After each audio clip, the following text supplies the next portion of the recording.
Hello everyone, welcome back to our new video. दोस्तों, आज की इस वीडियो में हम एक टॉपिक को थोड़ा सा डिटेल में डिस्कस करेंगे विद द केस स्टडी, और वो केस स्टडी मेरी ही होगी। सबसे पहले यहाँ पे हम दो स्टॉक के बारे में बात करेंगे। एक है टीना रबर और दूसरा है E2E। दोनों ही स्टॉक में मेरा पोजीशन था और दोनों ही स्टॉक को मैं केस स्टडी लेकर के आपके सामने अपनी साइकोलॉजी, अपनी स्ट्रेटजी डिस्कस करूँगा। सवाल आता है कि क्या प्रॉफिट बुकिंग करना चाहिए। अगर इसमें दो चीज़ें होती हैं, अगर आपने प्रॉफिट बुक किया और स्टॉक भाग गया तो क्या, और दूसरा ये कि अगर प्रॉफिट बुक नहीं किया और स्टॉक नीचे गिर गया तो क्या। तो मेरे हिसाब से दोनों ही आंसर सही हैं और दोनों ही आंसर को मैं केस स्टडी के माध्यम से बताऊंगा। और मेरे हिसाब से जो मुझे सही लगता है, तो एक बीच का रास्ता जो है वो हमेशा बेटर होता है। ख़ास तौर से स्टॉक मार्केट में तो हमेशा बेटर होता है। सबसे पहली बात तो हमेशा ये चीज़ जो है तो आप मन में बात रख लीजिए कि स्टॉक मार्केट में किसी को कुछ भी नहीं पता। इसको आप अपने ही एक केस स्टडी से समझ सकते हैं। सपोज़ करते हैं कि एक स्वीट की शॉप जो है आप ओपन करते हैं एक अच्छे पॉश एरिया में, और मैं आपसे एक सवाल करता हूँ, मैं नहीं, आप खुद अपने आप से एक सवाल करिए कि क्या अगले 1 साल में आपका बिजनेस 2x हो जाएगा। मुझे नहीं लगता कि आप कॉन्फिडेंटली इसका जवाब दे पाएंगे कि हाँ आप 2x कर पाएंगे। और मैं उसमें आपसे एक और सवाल करूं कि क्या अगले 1 साल में आपका बिजनेस वहीं का वहीं रहेगा, तो आप भी शायद जवाब नहीं दे पाएंगे कि आपका बिजनेस कहाँ रहेगा अगले 1 साल में। तो सपोज़ करिए जब आप खुद एक बिजनेस रन कर रहे होते हैं तो आप खुद उसमें जवाब नहीं दे पाएंगे कि आपका बिजनेस कहाँ जा सकता है। एग्जैक्टली किसी को कुछ नहीं पता होता, लेकिन हाँ, हम उसमें भी एक कैलकुलेशन ज़रूर करते हैं कि एक अच्छा पॉश एरिया हो जहाँ फुटफॉल जो है काफ़ी ज़्यादा हो, वहाँ पे अगर आप शॉप ओपन करेंगे तो हो सकता है कि आपके बिजनेस में ग्रोथ आए। हो सकता है, यहाँ कोई गारंटी ले नहीं रहा है इस चीज़ की, ना ही कोई कभी बिजनेस में गारंटी ले सकता है। और यही चीज़ होता है स्टॉक मार्केट में भी। कोई भी कंपनी आगे जाके ग्रो करेगी या नहीं, ये किसी को नहीं पता होता है। आज टीना रबर की बात करें, यहाँ पे स्टॉक काफ़ी ज़्यादा गिर गया है। हो सकता है कि यहाँ से स्टॉक गिरता ही चला जाए, और ये भी पॉसिबिलिटी है कि यहाँ से स्टॉक फिर डबल हो जाए, क्योंकि ऐसा पहली बार नहीं हुआ है। अगर आप देखेंगे तो पास्ट में भी ये स्टॉक अपने 21 डे मूविंग एवरेज और 50, माफ़ कीजिएगा, यहाँ पे वीकली मूविंग एवरेज है, तो 21 वीकली मूविंग एवरेज और 50 वीक मूविंग एवरेज को भी क्रॉस करके स्टॉक नीचे गया था, और उसके बाद रिबाउंड लिया, और उसके बाद ही मैं इस स्टॉक में एंट्री लिया था। मेरी एंट्री प्राइस जो थी वो नियरली 450 के अराउंड थी, और उसके बाद मैंने एवरेज अप किया इस स्टॉक में।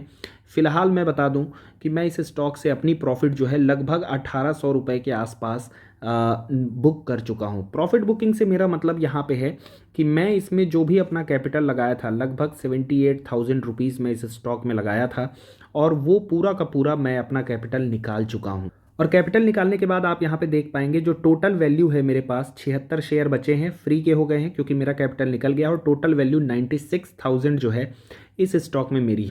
तो मैंने यहाँ पे प्रॉफिट भी बुक किया और मैं यहाँ पे इन्वेस्टेड भी हूँ। देखिए, खेल में आप जब बने रहेंगे तभी उस खेल से मिलने वाले फ़ायदे को आप वहाँ पे उठा पाएंगे। और यही रीज़न है कि यहाँ पे टीना रबर, चूँकि क्वार्टरली रिजल्ट थोड़े से जो है तो डिसअपॉइंट किए इन टर्म्स ऑफ EPR, बाकी नंबर काफ़ी अच्छे थे। मैनेजमेंट अभी भी कॉन्फिडेंट है, और जो मैनेजमेंट ने गाइडेंस दिया है वो बहुत अच्छा गाइडेंस है। इन टर्म्स ऑफ ROE की बात करें, 20% अचीव करने की बात कर रहे हैं, और ग्रोथ 25% CAGR से बात कर रहे हैं। हालांकि वैल्यूएशन थोड़े से महंगे हो गए हैं, लेकिन जो है तो हो सकता है अचीव कर जाए, और यहाँ से आपको एक रिबाउंड भी देखने को मिल जाए। पॉसिबिलिटी है, गारंटी कोई नहीं ले रहा। लेकिन हाँ, मैंने प्रॉफिट क्यों बुक किया, क्योंकि मैं अपना कैपिटल निकाल करके, जो मार्केट में बोला जाता है ना रिस्क, उसको मैंने ज़ीरो कर लिया, क्योंकि मेरा कोई कैपिटल नहीं लगा है अब इस स्टॉक में। यहाँ से कल को ये स्टॉक अगर ज़ीरो भी हो जाए तो भी मेरा कोई नुकसान नहीं होगा। अब आप सोच रहे होंगे कि मैंने बहुत अच्छे समय पर प्रॉफिट बुकिंग किया, यहाँ से तो स्टॉक प्राइस जो है काफ़ी नीचे है, लेकिन हमेशा ऐसे नहीं होता है। एक अगला एग्जाम्पल की बात करें, E2E का स्टॉक जब मैंने लिया था 90 के पी पर था, 100% की लगभग ग्रोथ दे रहा था। PG रेशियो निकालेंगे तो नियरली 1 आता है, और यही सोच करके मैंने इस स्टॉक में इन्वेस्ट किया, क्योंकि फेयरली वैल्यूड लग रहा था मुझे। कोई बहुत खास महंगा भी नहीं था और कोई बहुत खास यहाँ पे अंडर वैल्यूड भी नहीं था। मार्केट बुल रन में था। मैंने नियरली 1600-1700 प्राइस के अराउंड पर इस स्टॉक में इन्वेस्ट किया, और बहुत जल्द ये स्टॉक जो है मेरे प्राइस को डबल कर दिया।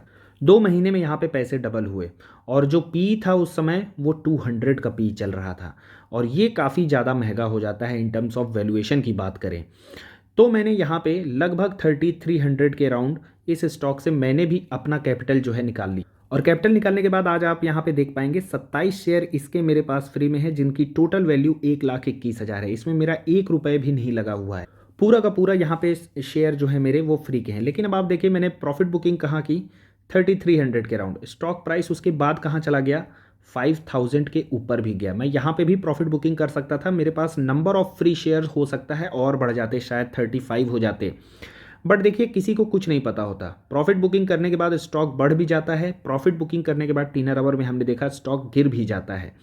लेकिन सबसे ज़्यादा इंपॉर्टेंट है कि आप गेम में बने रहें। तो फ्री का शेयर करके मैं गेम में बना रहता हूँ। मेरे कुछ शेयर जो हैं इस रैली को भी इंजॉय कर रहे हैं और कुछ शेयर में मेरा यहाँ अर्ली एग्जिट भी हो गया। लेकिन मार्केट में आपको हमेशा ऐसे नहीं सोचना है, market is always full of regret. यहाँ पे हमेशा आपको रिग्रेट होगा। अगर आपने यहाँ पे बाइंग किया, स्टॉक यहाँ बढ़ जाएगा, आपको लगेगा कि यार कम क्वांटिटी ली, काश हमें और ज़्यादा ले लेना था। अगर यहाँ से लेने के बाद यहाँ गिर जाता तो भी रिग्रेट हो जाता है कि यार बहुत जल्दीबाजी कर दी खरीदने में, थोड़ा और वेट कर लेते तो नीचे के प्राइस पे मिल जाता। तो मार्केट में हमेशा रिग्रेट होता है, चाहे स्टॉक प्राइस ऊपर जाए या नीचे जाए। आपको लेकिन ऐसे नहीं सोचना है, हमेशा आपको मार्केट में रिस्क को लेकर के सोचना है, अपना रिस्क मिनिमम रखना है। आखिर हम क्यों मार्केट में वैल्यूएशन की बात करते हैं? वैल्यूएशन की बात इसीलिए किया जाता है ताकि वहाँ पे आपका रिस्क कम हो जाए। अंडर वैल्यूड स्टॉक लेंगे तो नीचे गिरने की पॉसिबिलिटी कम होगी, आपके कैपिटल में रिस्क कम होगा, ऊपर जाने के ज़्यादा पॉसिबिलिटी है, एप्रिसिएशन की पॉसिबिलिटी ज़्यादा हो जाएगी कैपिटल की। टेक्निकल्स भी हम इसीलिए देखते हैं ताकि हम रिस्क को मिनिमाइज कर सके। तो पूरा खेल जो है ना मार्केट में वो रिस्क का है।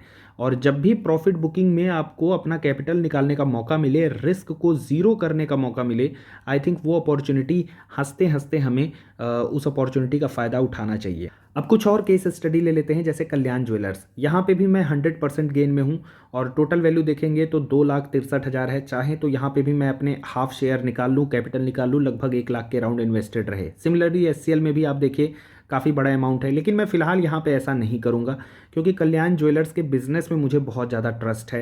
एचसीएल के बिज़नेस मॉडल में काफ़ी ज़्यादा मुझे बिलीव है और जिस तरीके की ग्रोथ आ रही है अभी 30-35% से कंटिन्यू ग्रो कर रहा है कल्याण ज्वेलर्स, तो यहाँ पे अभी कैपिटल निकालना मुझे सही नहीं लगता है। वैल्यूएशन ऐसे कुछ खास बहुत महंगे भी नहीं हुए हैं, 100 के पी पर है और टाइटन भी कंटिन्यू 100 के पी पर ट्रेड किया है, अभी भी वो 80-90 के पी पर ट्रेड कर रहा है। तो जहाँ ब्रांड वैल्यू हो जाती है वहाँ पे ये वैल्यूएशन मार्केट देता है। और रिटेल की कोई भी कंपनी हो आपको वो नियरली 100 के पी पर मिलेगी। अब बात कर लें आप चाहे डीमार्ट की, तो 5% 10% की ग्रोथ है वहाँ पे और अभी भी वहाँ पे 80 का पी मिल रहा है। V2 रिटेल की सिमिलरली बात करें 60% प्लस की ग्रोथ है और यहाँ पे स्टॉक का पी जो है वो 100 के अराउंड चल रहा है। हालांकि V2 में मैं बात करूँ तो हैवी इन्वेस्टमेंट इसलिए किया है ताकि ये कैपिटल जैसे ही मेरा अप्रिशिएट करेगा और ग्रोथ अगर हल्की सी भी स्लो होगी तो मैं यहाँ से जल्द ही प्रॉफिट बुक करूँगा और ताकि मेरा लार्ज अमाउंट जो है इसमें इन्वेस्टेड रहे। एचसीएल टेक एक लार्ज कैप हो चुका है, पोर्टफोलियो को स्टेबिलिटी देता है, डिविडेंड भी देता है। तो ऐसे स्टॉक का पोर्टफोलियो में बने रहना भी ज़रूरी है और ऐसी जगह एलोकेशन भी थोड़ा बड़ा रहना ज़रूरी होता है। तो आई होप दोस्तों आज मैंने मार्केट साइकोलॉजी और प्रॉफिट बुकिंग साइकोलॉजी के बारे में आपसे डिटेल में डिस्कस किया। अगर आपको कोई डाउट्स हैं तो आप कमेंट सेक्शन में चाहे तो पूछ सकते हैं। और अगर आपको ये वीडियो अच्छा लगता है, कंटेंट अच्छा लगता है, जो मेरी स्ट्रेटजी है, जो मैं साइकोलॉजी आपके साथ शेयर करता हूँ, वो अगर अच्छी लगती है then do not forget to like and subscribe our channel. Thanks for watching the video.